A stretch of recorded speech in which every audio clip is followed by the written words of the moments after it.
Hello, everybody. Welcome again to Tuesday Talks.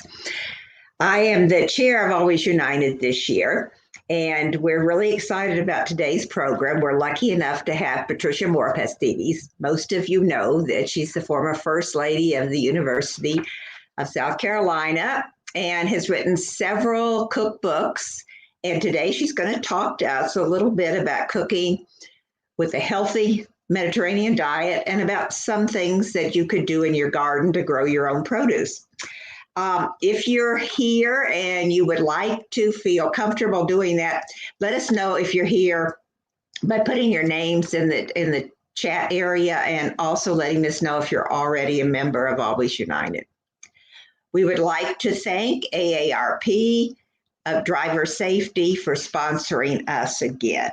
And now I would like to introduce the moderator today, Claudia Brooks, our chairman of activities.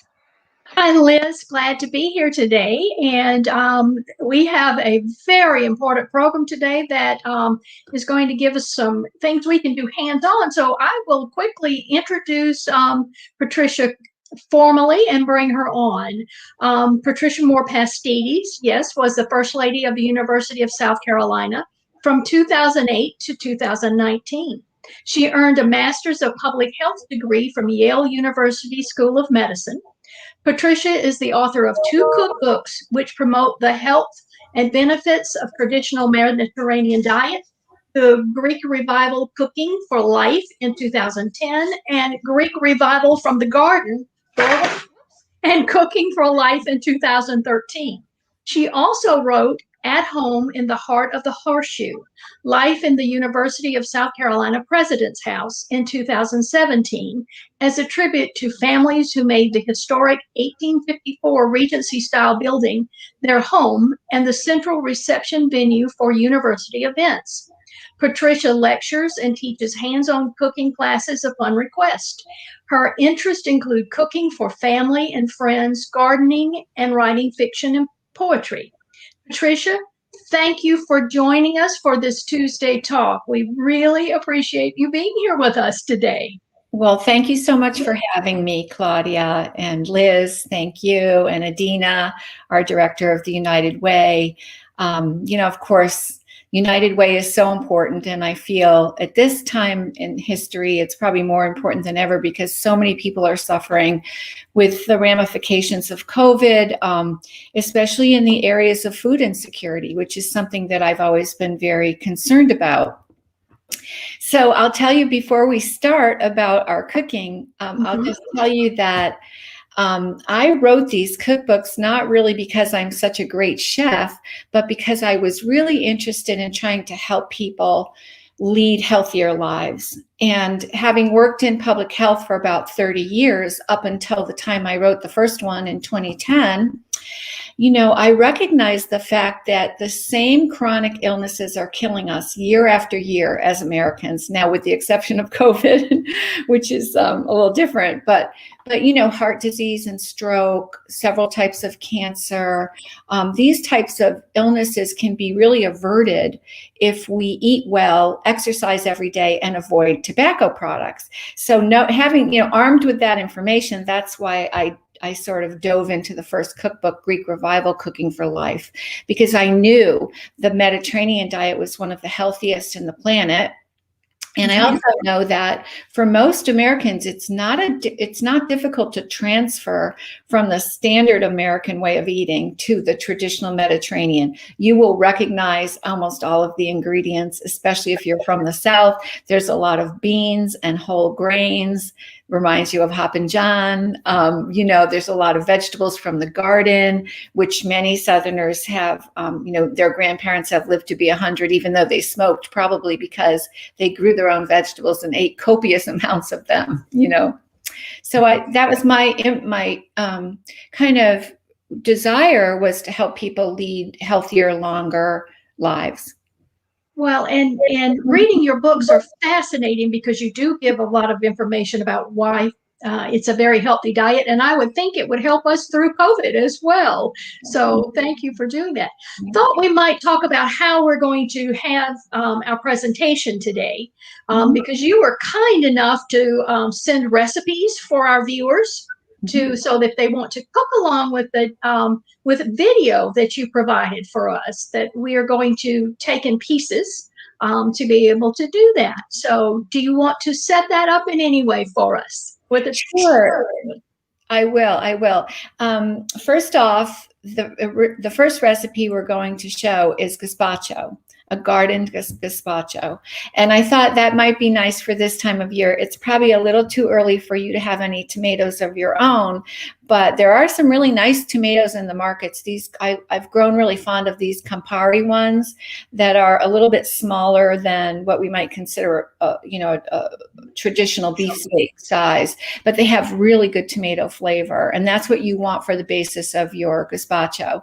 But when you get into the summer, you're going to be able to make this right from your own garden. It has peppers and cucumbers, and so I thought that we would show the video of how to do the gazpacho, and people who are prepared with their ingredients could make it along with the video to the extent that, they have an interest in doing that.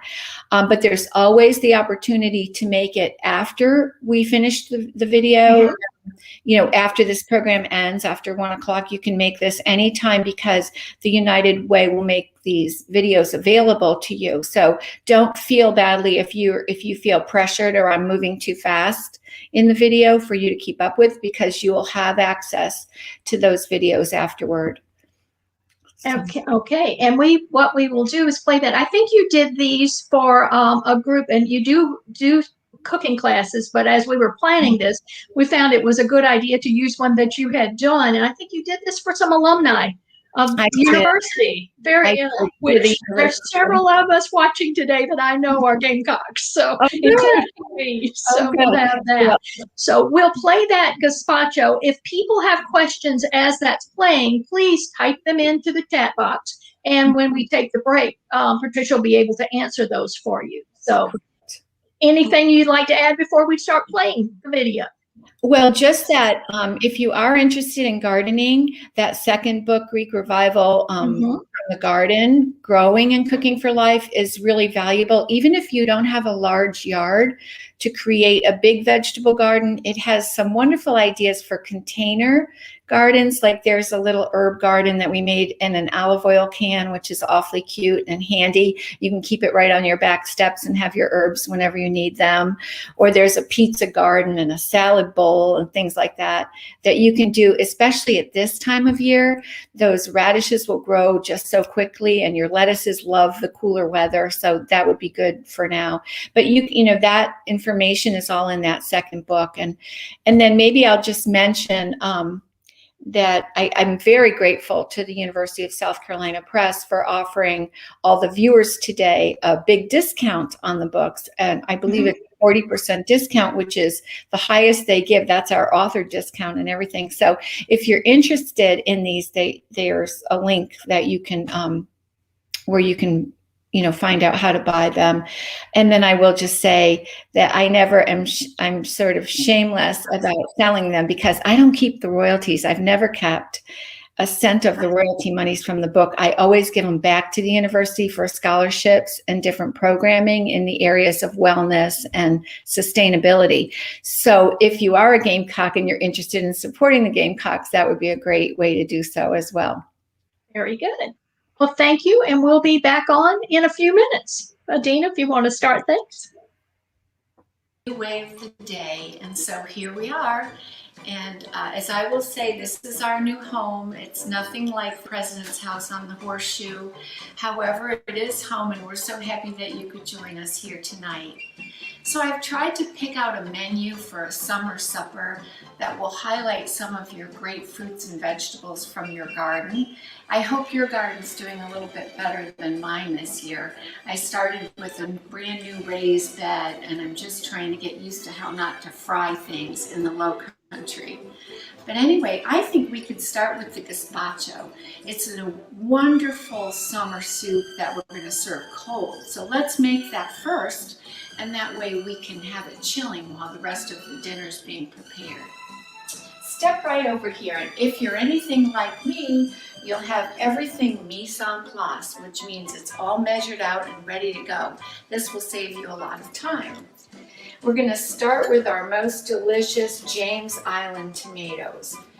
And James Island is known for their tomatoes. And of course, if you can't get those, you're just good to go to the state farmer's market and get any produce that you can that's grown in the state of South Carolina.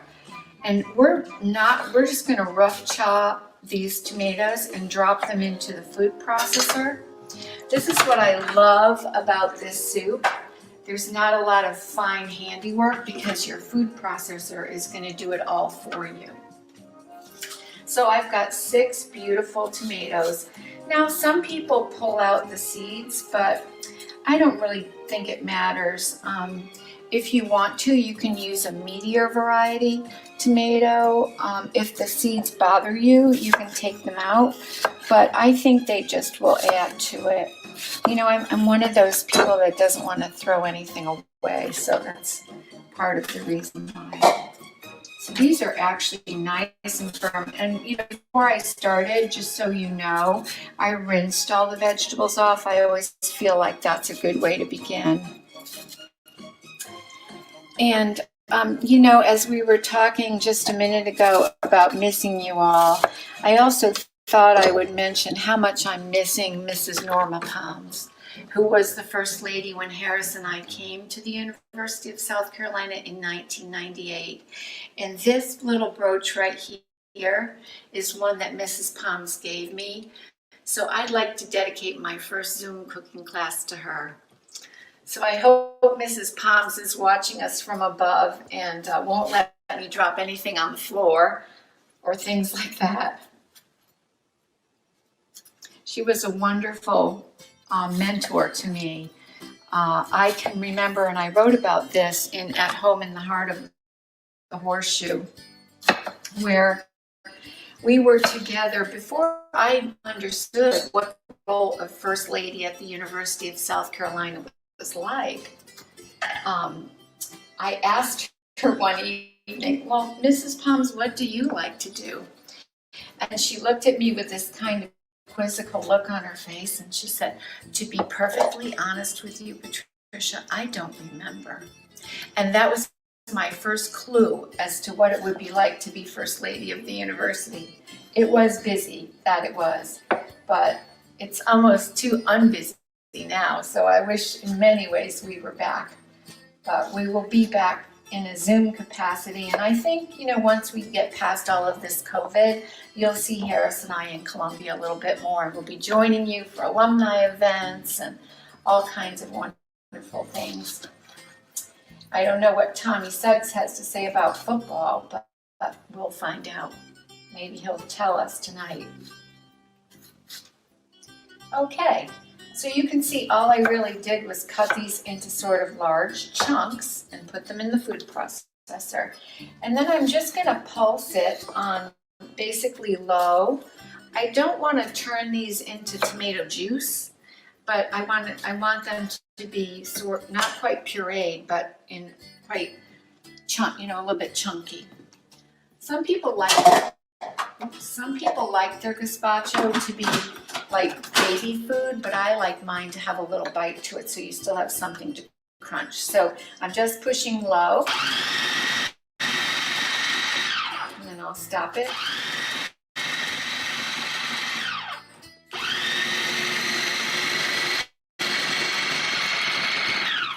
There we go. And that's easy. How easy is that?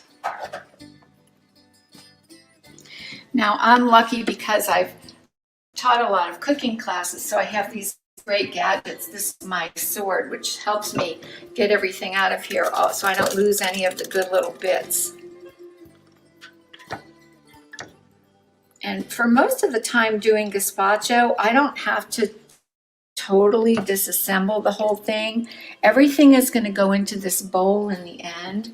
So I'm just going to set this back up here and move on to the next vegetable. The next vegetable is our cucumber. We've got a nice big meaty one here. And I do think that we should take the, let me chop off the ends first. It's much easier to peel. I do think we should take the seeds out of this one. Some different varieties, you know, don't have too many seeds, like if you get the English cucumber, but this is a good old-fashioned American one. So, and this is a great peeler. Works pretty well. And you're going to use a similar method to this with another recipe coming up, which is the tzatziki. We're going to do the same, the same type of thing. Thank you, Mrs. Palms. We'll do the same type of things. That was a save on her part. With the cucumber for this tzatziki, we're going to do the same thing. So I'm going to cut it down the long way. And then just using, see all those seeds? Just using a teaspoon, I'm going to scoop them out right into my bowl. This would be my compost bowl here, so everything here can become fertilizer. I won't be putting any animal products in here at all, just vegetable peelings, seeds, and cores. So we're making sort of a little boat out of this cucumber.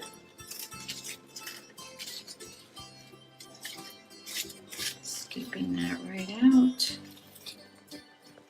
There we go.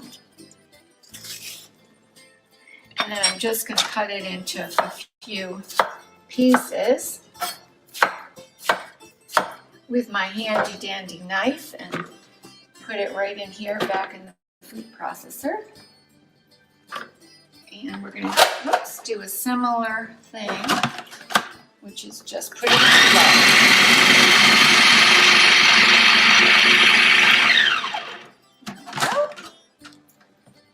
Just a little rev up. Cucumbers grind up pretty quickly, which is great. This way you can see when you're going to have a mouthful of this soup, you're going to get some really nice chunks of vegetables too. And if you find any pieces that are too big, you know, when you start stirring all the liquids in, they'll float to the top, and you can just take them out if you feel like they're too large. No problem. Okay, and now we'll set this back on here.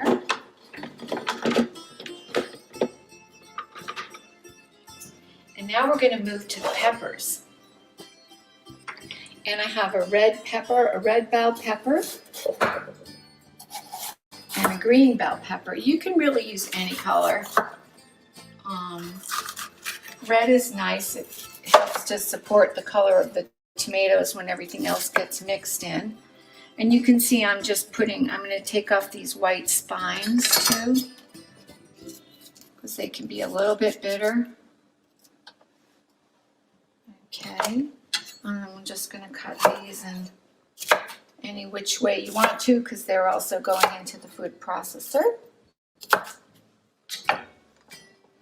I have this great knife given to me by Chef Peter, who was our presidential chef, and it even says on here, thank you in German with his name, and forever to thee. I don't know if you can see that, but it's really nice to have these memories, I have to say. And even though it's, you know, I believe in this life, we're not supposed to be coveting goods, but the goods that I have, that people have given me, like Peter, they're just so nice. They're such nice memories.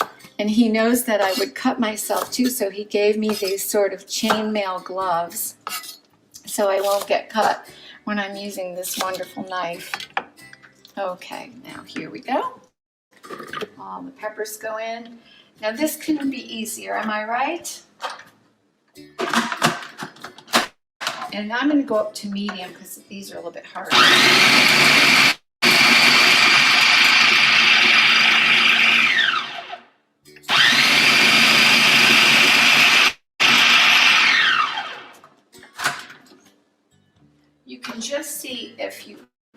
big piece flying around in there that you want to pulse it again. That looks very pretty. I think I'm going to pull this out for right now so I don't have that fall in. So we want to get all the peppers and all the juices. This is when your food processor is really worthwhile, because you're not just using it for one thing in the recipe, but you're using it for pretty much every ingredient. So that makes it worth taking it out and having to clean it afterwards. But this one really isn't bad at all. Comes apart and goes back together very easily. Just going to make sure I have no big things that are going to block that from sitting down comfortably in there. And now here comes the onion. All right, this is everybody's least favorite part, right? So I learned from folks, the chefs in HRSM, that you never cut the root end of the onion, because that's where all the stinky stuff that makes you cry comes from. So we're going to try to leave that intact, and we're going to cut it from the other end, the sprouting end. And then I'm just going to use this beautiful knife to make some little incisions. Hopefully not in my finger. Thank you, Mrs. Palms, for watching over me. And just peel back the outer layers like this. Well, this is a beautiful red onion. This will give the dish some nice color as well. And now I'm going to cut it just, again, in no particular fashion, but I'm going to cut it to try to leave this end intact. Like that. There we go. And hopefully I'll get through this little bit without crying, because you don't smell it, which is great. My mother used to wear sunglasses when she cut onions, and other people have said you have to cut them under running ice water, and everyone has their method of how to get through cutting onions. But I think this one works out pretty well, leaving the root end intact. And again, I'm going to go to the medium grind on this, because the onion is a little bit denser.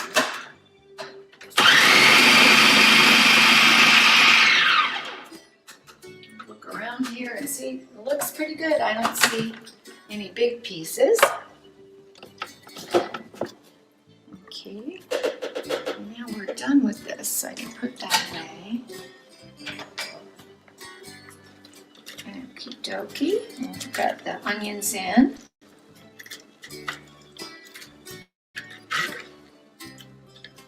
So you can see, if colorful vegetables impart vitamins, and they tell us to choose different colors of vegetables to get different phytonutrients, then we've really got quite a few going on in here, because there's a lot of wonderful colors. Now, the next thing I'm going to do, I just want to push this little bit of onion back in the bowl and get everything down in here. I can stir it around a little bit, and you can see the different layers, and it smells really good already. But we're going to add in some more aromatics, which are going to make it really, really delicious. And let me see, did you see that big piece of cucumber in here somewhere? It should rise to the top. Okay, next thing is, I have about 3 cups of plain old tomato juice. So that's going to go in next.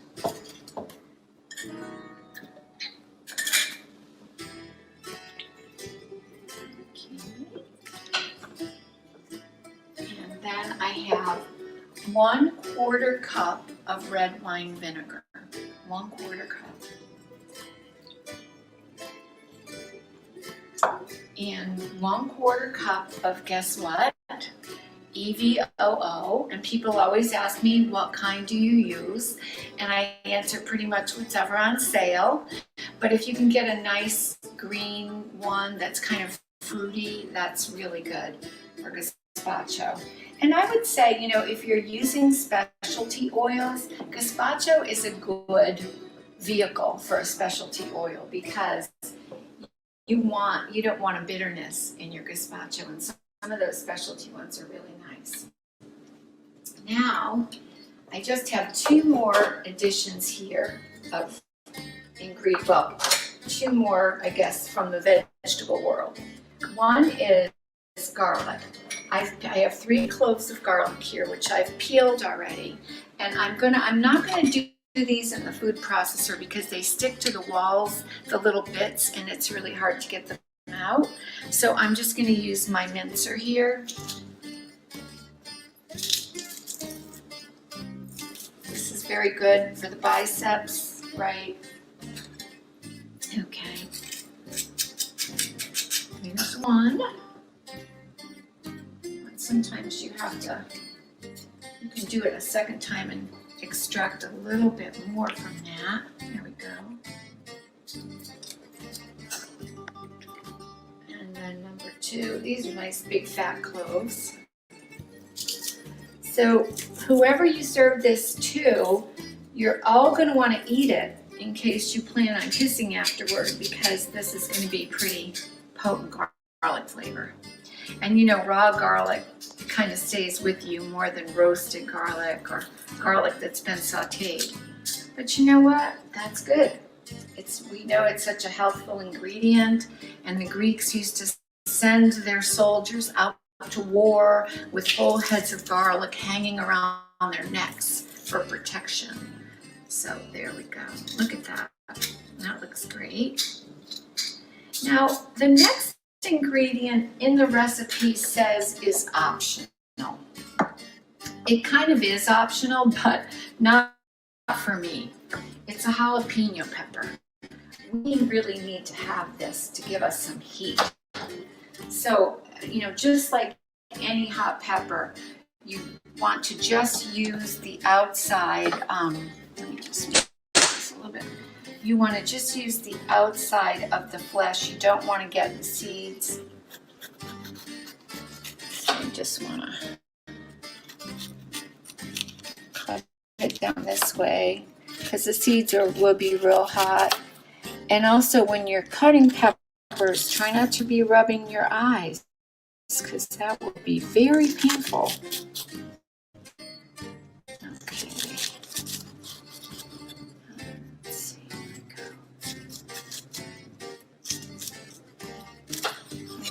Get rid of that, and then I'm just going to brush these few seeds off. A seed or 2 will just add heat.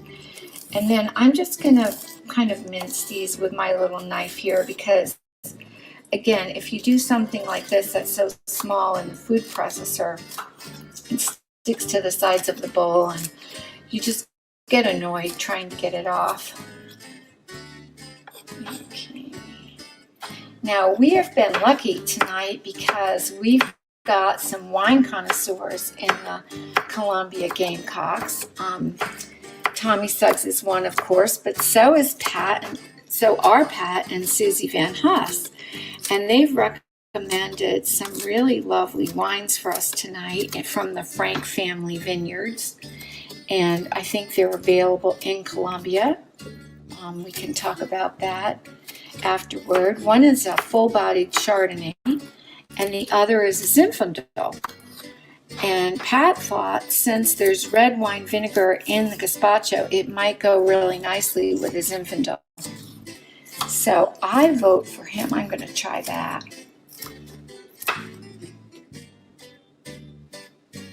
Okay, I'm just going to make this a little bit skinnier so I can get tiny pieces. And this will really flavor the whole soup.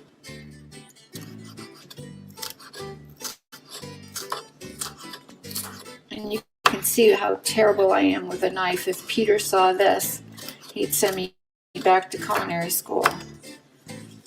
But you know, I never went, so I have an excuse. I went to public health school, so I'm just focusing on how healthy all of this is for us. And I'm sure there's many people who could make this more beautifully than I could, including Peter. He could chop everything so beautifully that it would all be the same size. Now we're just dropping this right into the gazpacho, all of it. Okay. Get the rest off. Then I have a half teaspoon of sea salt right here that I've pre-measured. So I'm going to put that in. And several grinds of freshly ground black pepper.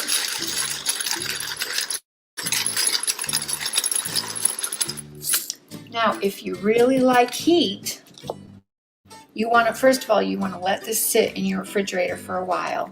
And before you serve it, you're going to want to taste it. And you might want to doctor it up a little bit. You might feel it needs a little bit more heat. And you can use anything you want. You can use a hot sauce. You can use red pepper flakes.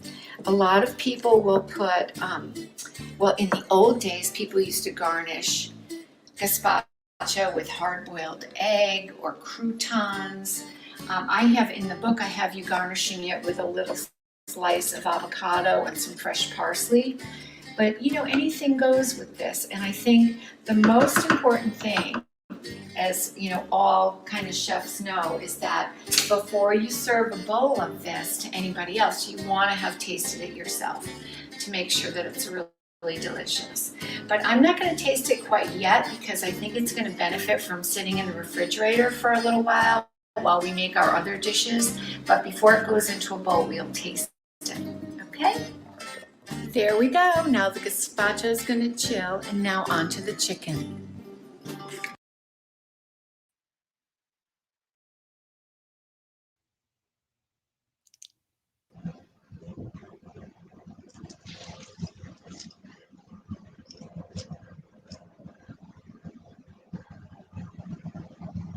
That was just wonderful, Patricia.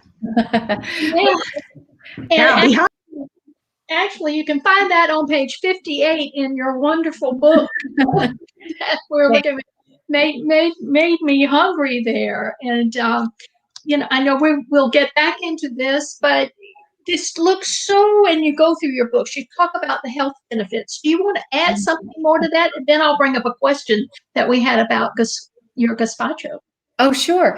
Well, you know, I think as far as the health benefits of the traditional Mediterranean diet are concerned, they, as I sort of alluded to, they help to reduce our risks for almost everything that is killing us as Americans. So if we start with heart disease, which is the number one killer of men, women, and children in our country, we know that if people move their bodies every day by some form of exercise, don't use tobacco products, and eat the traditional Mediterranean diet, we could eliminate 80 to 85% of heart disease in this country.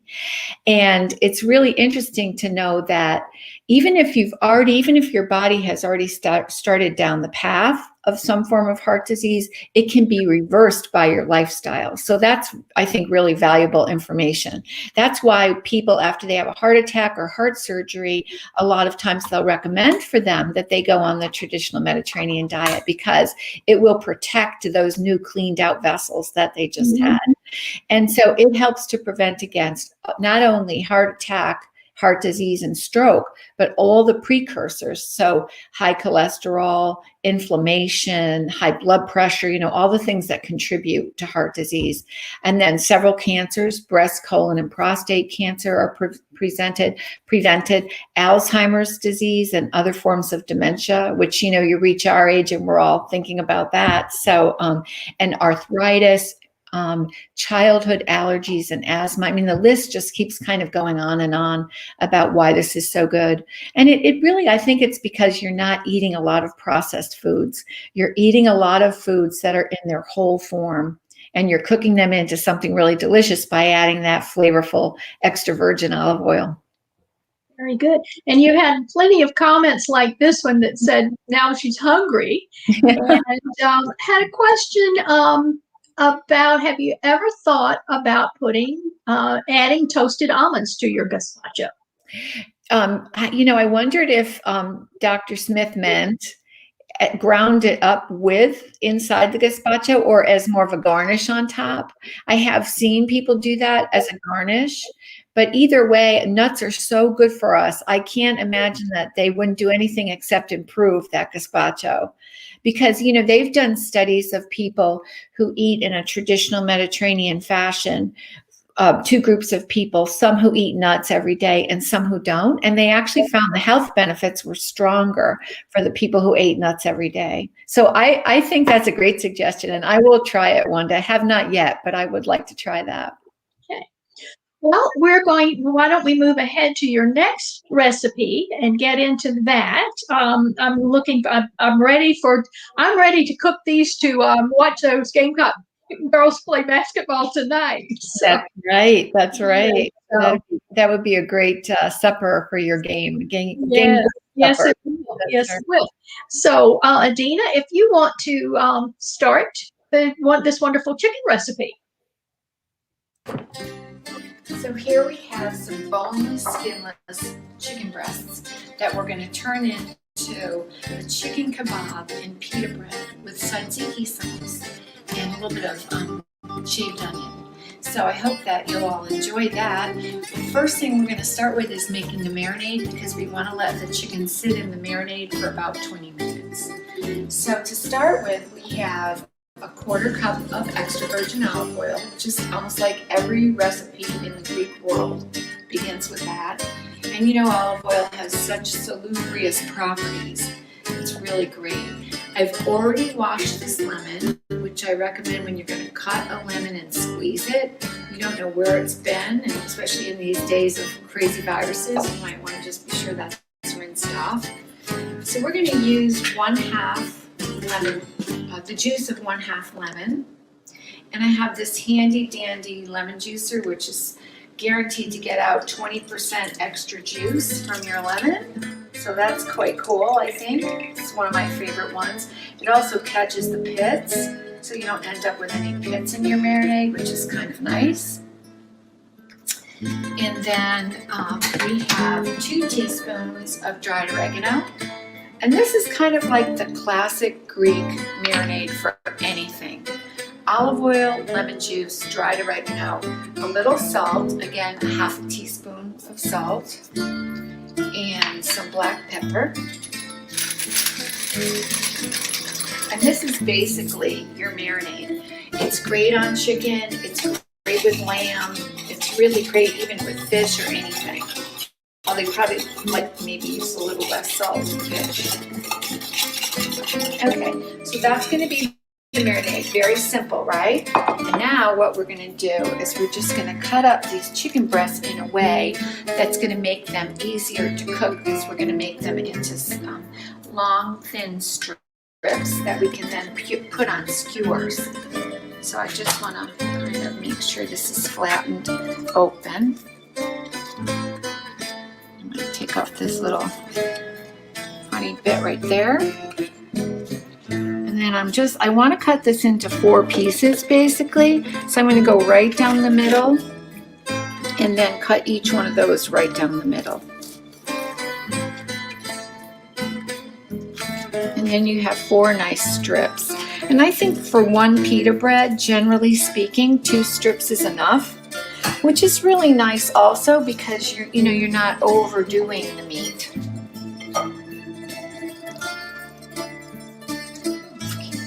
Get rid of that little fatty bit. Some people might like the little fatty bit, but I don't. You know, dried oregano, you're going to see we're going to use a lot of that with the okra as well. And that's one of those herbs that has a lot of medicinal properties. And I have read about it that it helps to prevent bacterial infections, viral infections, fungus infections.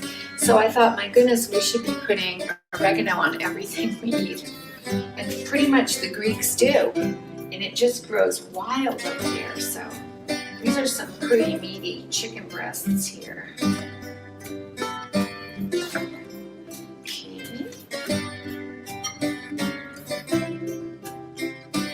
And you can do these anywhere you want to cook them.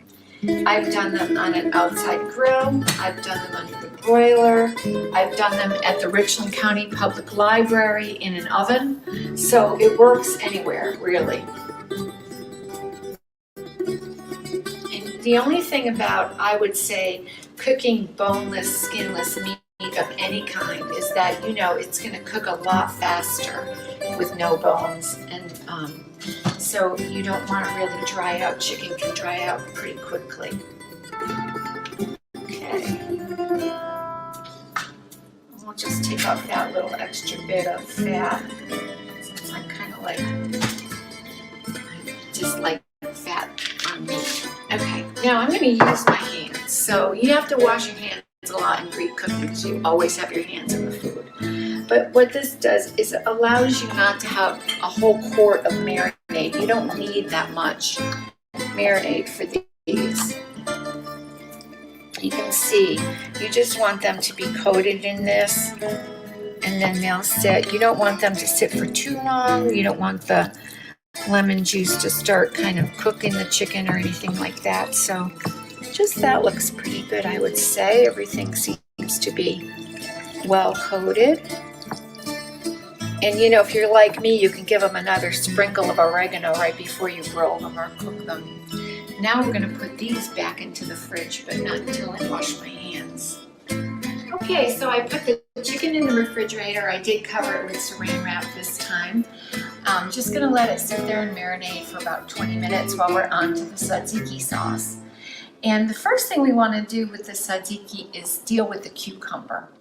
So we're going to do it the same way that we did it for the gazpacho, which is just peel it and scoop out the seeds. And the reason I'm starting with the cucumber instead of starting with straining the yogurt, which is what your recipe says, is because when I wrote the cookbook in 2010, there was very little Greek yogurt on the market at all. And so in order to make a thick style yogurt, I would recommend that we just use plain organic yogurt, pardon me, and strain it. And if you strained it through a cheesecloth or a fine mesh sieve, all the water would come out of it, and then you would end up with a really thick style Greek yogurt. And now we have so many Greek yogurts to choose from, we don't need to strain them anymore. This yogurt, what makes Greek yogurt different from other yogurts is that it's triple strained. So that's why it's so thick and creamy. So we can eliminate, when we purchase the Greek yogurt, we can eliminate that step of having to strain the yogurt. So now we'll focus just on taking care of the cucumber, because we also need to strain the cucumber. So far, nobody's taken the water out of them for us. So we have to do that ourselves. And just like with the gazpacho, you just scoop it out very, very easy.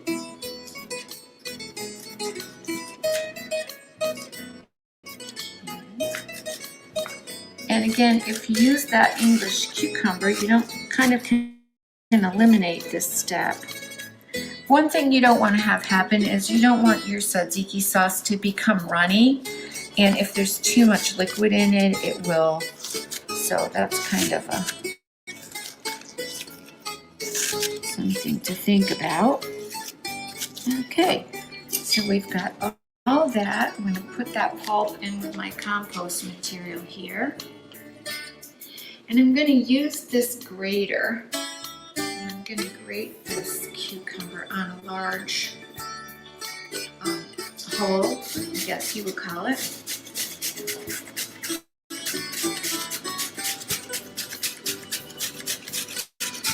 Only thing you have to be careful of with something like this is your knuckles, right? We don't want to see anybody's knuckles in our tzatziki. There we go. This is a very, you know what, it might make it easier if I just cut this in half, because that's kind of a little bit flimsy. There we go. And what I'm going to do is I'm going to pick up this grated cucumber up and put it in this little sieve over here so that it can start to drain.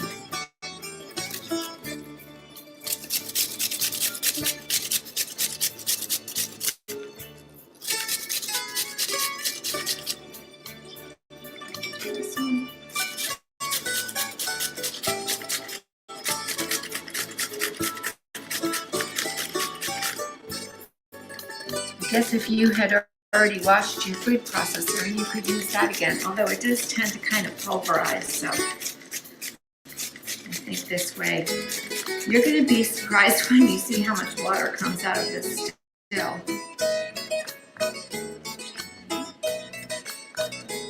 More. Let's put this in here, and we'll filter this whole one.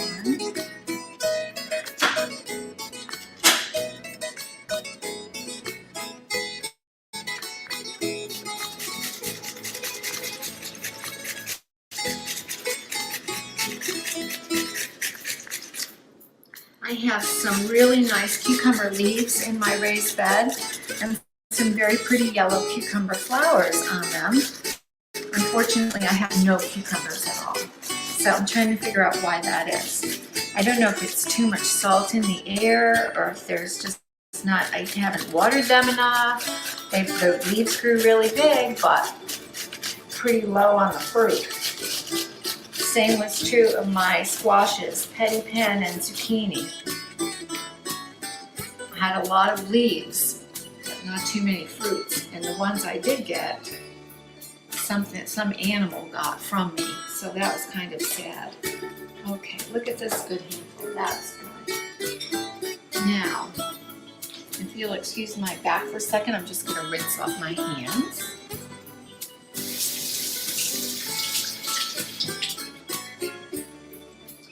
I need a little bit of sea salt. This. You know, by salting things, you bring the water out of them. So I'm just going to sprinkle this with a little bit of salt. Okay, we'll just let that sit for a second. The next thing that's going to go in are 3 cloves of garlic. I actually peeled 4 because one looked kind of small, but I don't want you to have a lot of strong garlic breath tonight, so let me just move this out of the way. Maybe we'll stick with 3 instead of 4.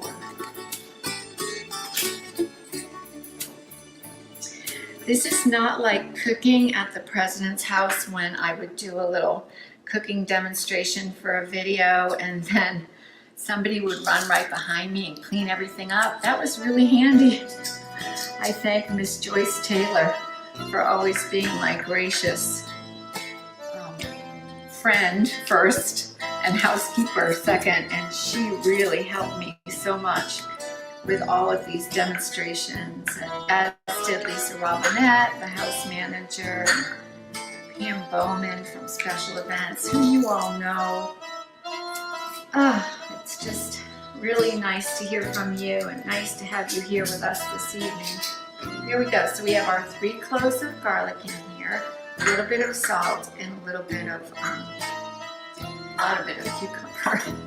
Okay, now I'm going to use my spoon here, and I'm just going to press this. And I think it'll be pretty evident how much water is coming out.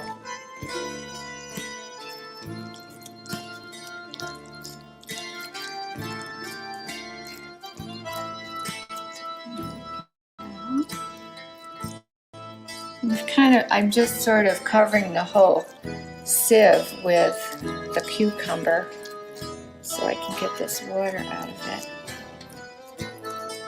When I was in Greece taking cooking classes, of course, the women would just grab whole handfuls and just squeeze with their hands, but this seems a little bit more delicate, especially for this day and age.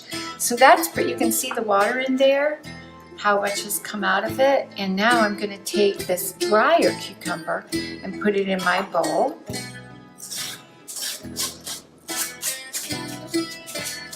Okay.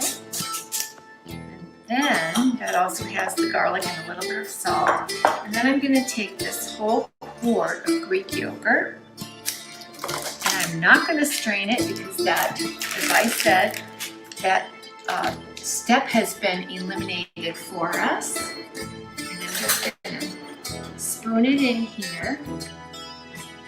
And you can see how thick this is. In the old days in American Greek restaurants, when people couldn't get this thick Greek yogurt, sometimes they used sour cream for tzatziki sauce, but to me it always imparted a totally different flavor. You didn't get the freshness of the cucumber. It just really wasn't the same, and also the saturated fat was different too. There we go. Now I'm going to stir these together.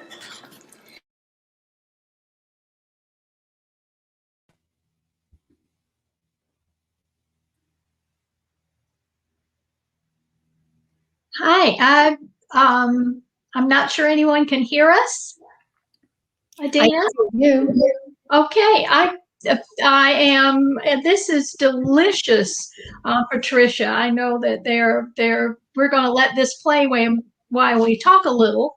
And you make a point in here that people can use a cheesecloth to strain the cucumber as well. Yes, someone asked that question, and that is entirely possible. If you want to do this ahead and let it sit for a little while, sitting through a cheesecloth would be fine.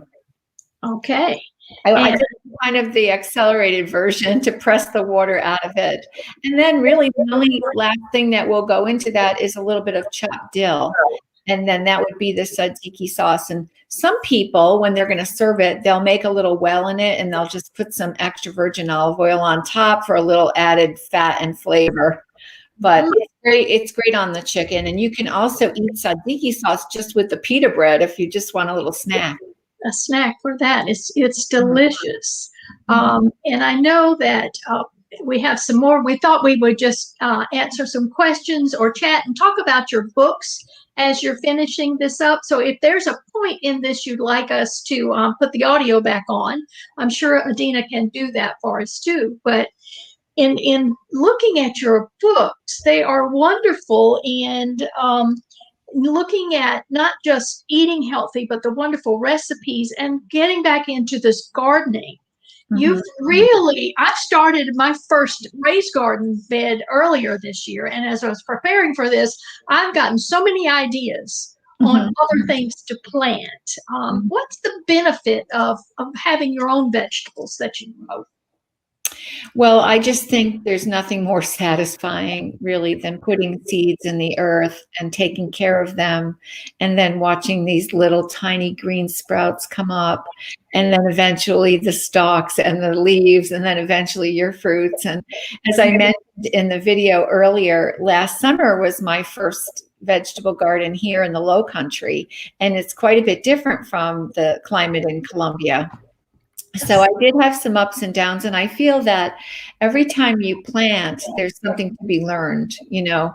And one of the things I did after I said that there were great leaves on the cucumber plants, but no fruits, I consulted with Charlie Ryan, who was our horticulturist at the President's House, and he actually advised me on the gardening aspects of Greek Revival from the Garden. So he was consulted with me on that book, and I called him and I said, Charlie, I've got the flowers, but I don't have the cucumbers. And he said, take a little paintbrush outside and you're going to have to pollinate those flowers. You're going to have to touch, you know, from one to the other and just go around and pollinate. I had to do that with my tomatoes and my cucumbers, and eventually I got fruit.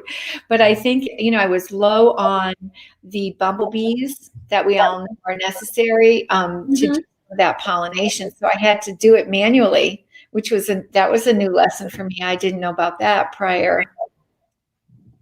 Well, and that's a good point to make, that people understand that, yes, you don't like to have things like mosquitoes and other kind of bugs in your yard, but when you use something to kill them, you're also killing some very valuable insects. Right. And we don't do any pest control around the yard area at all. I haven't had mosquito control or anything like that. But I just think there's fewer. I'm trying to plant more flowers now that will attract the bees. Okay. We tend to have a lot of wasps. I don't know what they're all about, but I don't think they're necessarily the best pollinators from what I hear.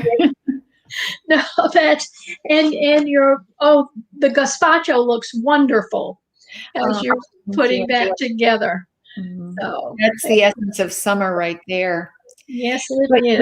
I planted a fall garden then. After this video was made, I planted a fall garden, and I decided to start my plants in little, paper cups to do little starter plants instead of planting from seed. I thought, well, maybe that would give them an advantage. But then we had a couple of these torrential thunderstorms in the afternoon, and my little cups got sort of saturated. And I think when I dumped water out of them, I think I either lost some of the seeds, or the seeds just were inundated with water. So, a lot of those plants didn't do as well. So now I'm back to starting from seed again. And I planted my raised bed about 2 weeks ago. And of course, I've got these little rows of green leaves popping up everywhere, and it's so exciting.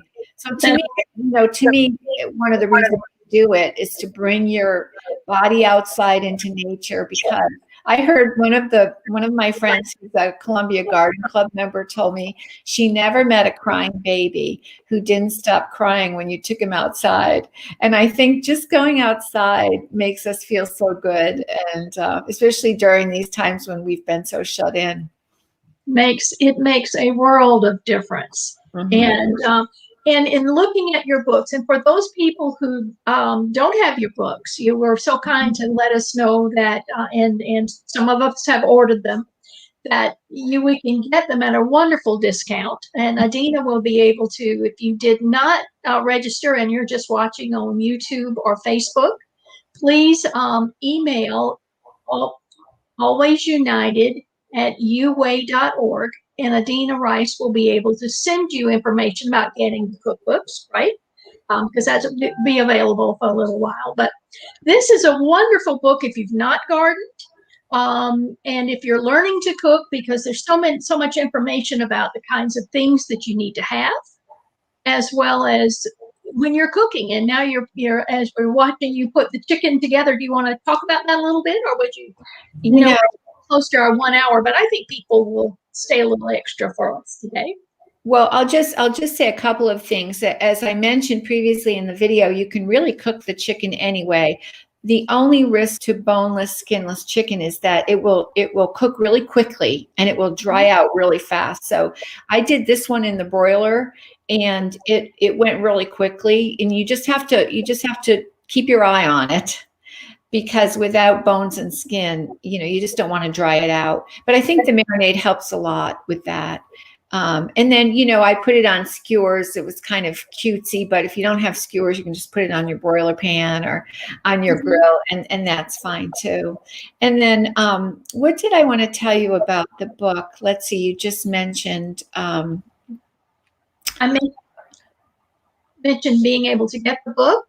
Yes, and so everybody has that contact information. I know what I was going to say. With the second one from the garden, I really wrote that book for people who are novices, whether they were novices in the garden or novices in the kitchen, because my idea was if more young people were growing their own vegetables, then they would be more inclined to taste them, and then they would find out they liked them, and then they would eat healthier. So that was my plan behind that book. And a lot of my friends have bought it for their young adults who are either graduating from college, going off on their own for the first time, or getting married. And that seems to be a nice gift for people, because it is kind of I think there's a resurgence in interest in eating locally, and certainly growing your own is about as local as you can get. So I think, young people would enjoy that. And so that's why I tell, what equipment do you need to do this kind of farming, if you will, and what equipment do you need in the kitchen to do these recipes? And they're all quite straightforward. The Mediterranean diet it's very similar to our diet, but it's much more weighted toward the plant world. So all of these all these vegetable dishes are real easy. They're caramelized either in the oven or on the stovetop, and that makes them very flavorful. Because when you caramelize something, all that means is that you're taking the water out of it, and then that vegetable becomes more concentrated in its flavor. So it's actually more delicious. And the recipes are amazing in here. And I'm this my copy of this, or another copy of this, is going to my daughter-in-law. And actually, it's a good way to, when you're gardening, to get kids involved. So grandchildren, my grandchildren help me plant my raised bed. So it does make a difference. And we're seeing now how you're putting this together. And I'm wondering if maybe, Adina, if Liz would like to join us back now. Hi, I'm just watching with fascination. I think I could actually do some of that. It's pretty straightforward, Liz. Yeah. I have a lot of extra virgin olive oil and probably oregano, and I love Greek yogurt. And so, and as we wrap up, Patricia, is there anything you would like to have our audience take away today? Well, I'm going to tell you a funny story about the island of Ikaria, which has the largest percentage of centenarians of anywhere in the world.